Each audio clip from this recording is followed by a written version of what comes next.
شیخ نے اذان دی اللہ اکبر اللہ اکبر، اشہد ان لا الہ الا اللہ، اشہد ان لا الہ الا اللہ۔ ابھی پہنچا ہی تھا کہ اشہد ان محمد رسول اللہ۔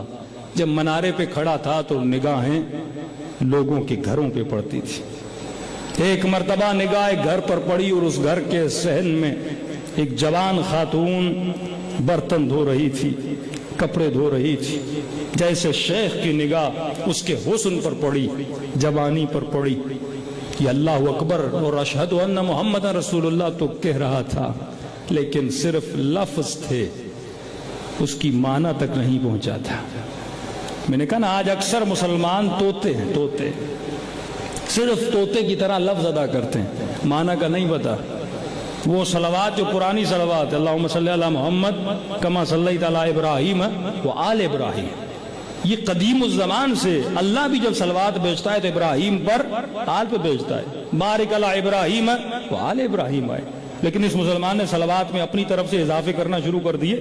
جب دین ہم رسول سے نہ لیں، جب دین کو سمجھے ہی نہ، جو کلمہ پڑھ رہے ہیں اس کلمے پہ غور ہی نہ کریں، جو لفظ ادا کریں لا الہ الا اللہ کا ہے لیکن ابھی تک یہ نہیں پتا اللہ کون ہے، محمد رسول اللہ کا ہے لیکن یہی نہیں پتا وہ محمد کون تھا، بعثت لأتم مکارم الاخلاق، جو اخلاق کاملہ کا مظہر تھا، آج تم میں اخلاق ہی نہیں ہے۔ یہ اسی محمد کا نام لے کر اذان دے رہا تھا، نگاہ ایک حسین خاتون پر پڑی، وہیں پر اذان کو چھوڑا، دوڑتا ہوا نیچے آیا۔ لوگوں نے کہا شیخ صاحب کیا ہوا؟ اذان پوری نہیں دی؟ کہا تم نماز پڑھو میں بھی آتا ہوں۔ دوڑا دوڑا اسی خاتون کے در پر گیا، دستک دی، ایک شخص باہر آیا، کہا آپ مجھے جانتے ہیں؟ کہا جانتا ہوں، آپ شیخ الثنا ہیں، محترم مولانا ہیں، لوگ آپ کا احترام کرتے ہیں، ہاتھ چومتے ہیں۔ کہا کہ آپ کی کوئی بیٹی ہے؟ کہاں ایک بیٹی ہے۔ کیا مسئلہ یہ ہے کہ میں اذان دے رہا تھا اور آپ کی بیٹی پر نگاہ پڑ گئی، اب آپ کی بیٹی سے شادی کرنا چاہتا ہوں۔ ان صاحب نے سنا اور تھوڑے سے مسکرائے کہ شیخ صاحب یہ تو ہو نہیں سکتا۔ کہا کیوں؟ کس چیز کی کمی ہے میرے پاس؟ شادی تو مجھے کرنی ہے، کچھ بھی ہو جائے۔ انہوں نے کہا شیخ صاحب ایک مسئلہ ہے۔ کہا کیا مسئلہ ہے؟ کہ مسئلے کو حل کر دیں تو میں رشتہ دینے کے لیے تیار ہوں۔ کہ کیا مسئلہ ہے؟ کہ شیخ صاحب آپ ہیں مسلمان، میں ہوں مسیحی۔ دیکھیے شیطان انسان کی کمزوریوں کو پکڑتا ہے۔ کبھی محسوس فرماتا ہے انسان المؤمن مرآۃ المؤمن، اپنا کوئی آئینہ بنا۔ اگر تیرے پاس آئینہ نہیں ہے تو اپنی کمزوری کا پتہ نہیں چلے گا۔ آج ہے کوئی مومن جو کہے مولانا میرے پاس آئینہ ہے؟ ہمارے پاس آئینہ ہے صرف بالوں کو بنانے کے لیے، ہاں 1 گھنٹہ آئینے پہ کھڑا ہو جاتا ہے۔ مومن تم نے کسی مومن کو آئینہ بنا۔ اے خاتون اپنے شوہر کو اپنا آئینہ بنا، پوچھ اپنے شوہر سے کہ میری کون سی عادت تمہیں بری لگتی ہے، اور اے شوہر اپنی بیوی کو اپنا آئینہ بنا، اپنی زوجہ سے پوچھ میری کون سی عادت، میری کون سی صفت آپ کو بری لگتی ہے۔ جب وہ خاتون بتائے، جب یہ شوہر بتائے کہ آپ کا یہ اخلاق، آپ کی یہ رفتار، آپ کا یہ جملہ، آپ کا غصہ، آپ کی گالی، یہ مجھے برا لگتا ہے، اب اپنی اصلاح کر۔ بیٹا باپ کو بولے، باپ بیٹے کو بولے، مومن مومن کو بولے، دوست دوست کو بولے۔ کیا یہ عقل مندی ہے کہ آپ آئینے کے سامنے کھڑے ہو جائیں اور آئینہ آپ کو بتائے کہ یہاں پر کوئی کالا نشان ہے، آپ جوتا اٹھا کے اور آئینے کو ماریں کہ تم کیوں کہہ رہے ہو کالا نشان ہے؟ اگر کوئی ایسا کرے وہ بے وقوف ہوگا یا عقل مند ہوگا؟ بلی کی طرح آئینے کو نوچنا شروع کر دے کہ تم نے کیوں کہا کہ میرے چہرے پر کالا نشان ہے؟ نہیں، وہاں تو عقل ہے، جیسے کالا نشان نظر آیا آپ نے صاف کر دیا۔ لیکن یہاں ایک مومن آتا ہے کہتا مولانا یا فلاں صاحب آپ میں یہ بری عادت، ہم لڑنا شروع ہو جاتے ہیں، مجھ میں اور بری عادت، چہرے پر کلک تھی تم نے آئینے کو نہیں توڑا، یا مومن تجھے برائی بتاتا ہے تم کیوں اس سے لڑتے ہو؟ عقل سے آ رہی ہے یہ انسان۔ ارے اگر کوئی تمہیں تمہاری برائی بتا رہے، تمہاری اصلاح کرنا چاہتا ہے، تمہارے وجود کو بنانا چاہتا ہے، فرمایا المؤمن مرآۃ المؤمن، اے مومن اپنا آئینہ بنا۔ بیٹا باپ کو بولے، باپ بیٹے کو بولے، بیوی شوہر کو بولے، شوہر بیوی کو بولے، میری کون سی بری عادت ہے، میرا کون سا برا اخلاق ہے، میری کون سی، گھر جنت بن جائیں گے، گھر بہشت بن جائیں گے، برے اخلاق مٹ جائیں گے۔ شیطان اسی کمزوری کو لیتا ہے اور اسی کمزوری کو لے کر کسی کو اپنے ساتھ بنا دیتا ہے۔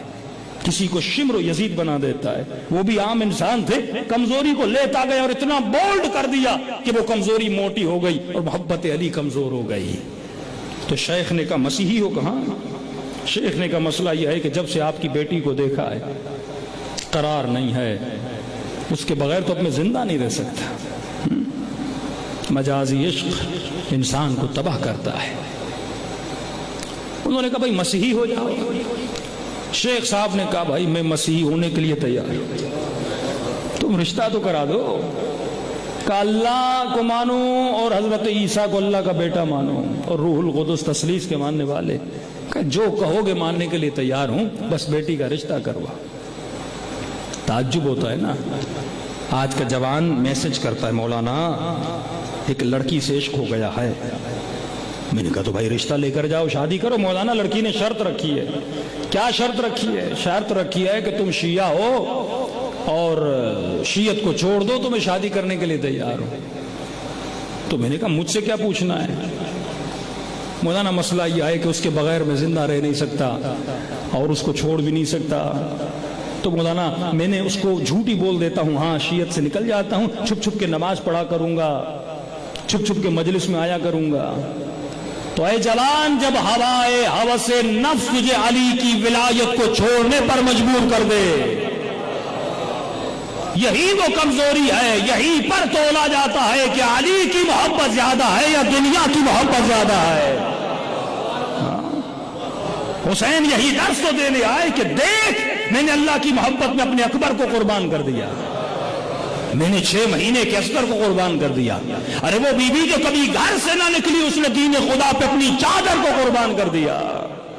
یہ جذبہ علوی ہوتا ہے, اسے ولایت علی کہتے ہیں کہ انسان کو ہر شے قربان کرنے پر تیار کر دے. لیکن یہ جوان ایک تھوڑے سے حسن پہ پھسل جاتا ہے, توازن برقرار نہیں رکھ سکتا. مجلس میں واہ واہ کرنا اور ہے, لیکن کردار ایسا بناؤ کہ علی تیرے کردار پہ واہ واہ کریں, یہ اور ہے. اس نے کہا ٹھیک ہے میں مسیحی بن جاتا ہوں. اس نے کہا ٹھہر جاؤ, بیٹی سے پوچھ کے آتا ہوں. بیٹی کے پاس گیا, کہا بیٹی مسلمانوں کا مولانا آیا ہے, اچھا اذان دیتے ہوئے تجھے دیکھ لیا ہے, شادی کرنا چاہتا ہے, مسیح بننے کے لیے تیار ہے. اس نے کہا ٹھیک ہے بابا اس کو اندر بلاؤ, مجھے پتا ہے اس کو ذلیل کیسے کرنا ہے. مولوی صاحب اندر آئے, خاتون کو دیکھا, کہ میں آپ کے لیے مسیحی بننے کو تیار ہوں, بس آپ مجھ سے شادی کر لیں. اس نے کہا میری 3 شرطیں ہیں, اگر شرطوں کو مان لو گے میں شادی کرنے کے لیے تیار ہوں. دیکھیے انسان کتنا ذلیل ہوتا ہے جب اپنے نفس کے سامنے جھک جاتا ہے. اسی لیے خدا دن میں تجھے کئی مرتبہ کہتا ہے سجدہ کر, سجدہ کر. اس سجدے کا فلسفہ سمجھ, اس نماز کا فلسفہ سمجھ. بوڑھے ہو پھر بھی سجدہ کر, جوان ہو پھر بھی سجدہ کر, بچے ہو پھر بھی سجدہ کر. تجھے دن میں خدا سکھا رہا ہے اگر جھکنا ہے تو رب کے سامنے جھکنا ہے, نفس کے سامنے نہیں جھکنا. یہ سر بس پروردگار عالم کے سامنے جھکے. حسین کے آخری سجدے کو یاد کر, علی کے آخری سجدے کو یاد کر. اہل بیت سجدہ دیتے کیوں تھے؟ بتاتے تھے کائنات کو کہ حسین یزید کے سامنے جھکنے کا نام نہیں, اللہ کے سامنے جھکنے کا نام ہے. خاتون نے کہا 3 شرطیں ہیں, کہ جو شرط ہو میں ماننے کے لیے تیار ہوں. کہ پہلی شرط یہ ہے کہ جو قرآن پڑھتے ہو اس قرآن کو آگ لگاؤ. اس نے کہا کون سی بڑی بات ہے. دوڑتا ہوا گیا, مسجد سے قرآن لے کر آیا, اس خاتون کے سامنے ورق ورق کو آگ لگانا شروع کی.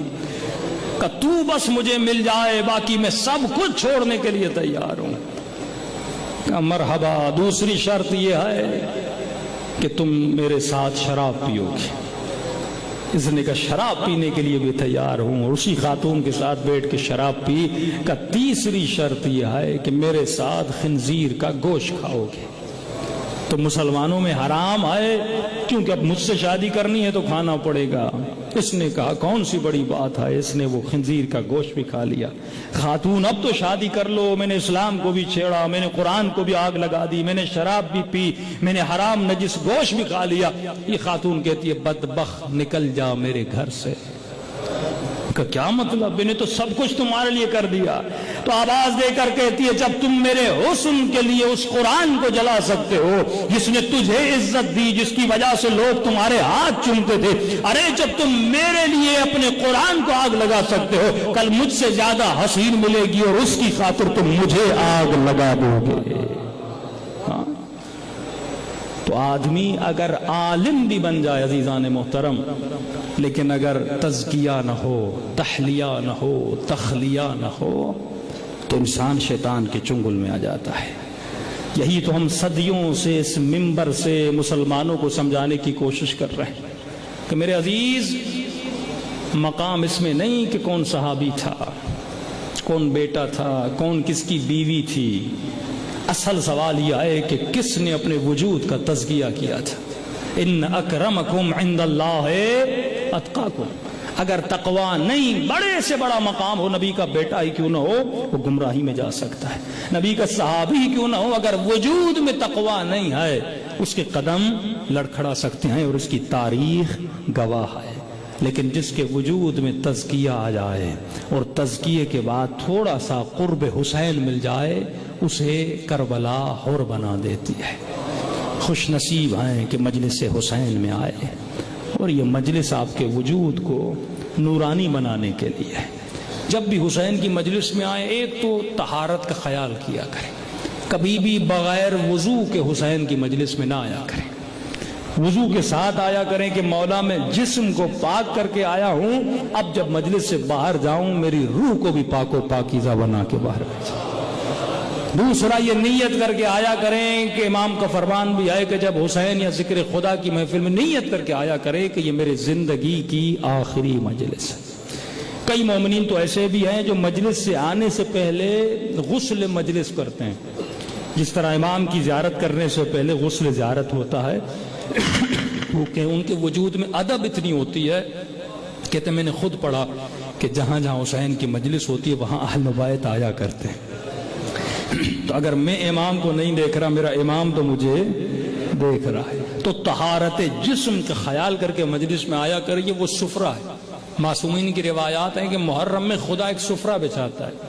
اس سفرے سے آپ کو رزق ملتا ہے. ایک رزق یہ روٹی والا ہے، ایک رزق جو ہے علم کا رزق ہے. اس رزق سے آپ کی قیامت بنتی ہے، قبر بنتی ہے، اور یہی ذکر، یہی گریہ آپ کی قبر کا نور بنے گا.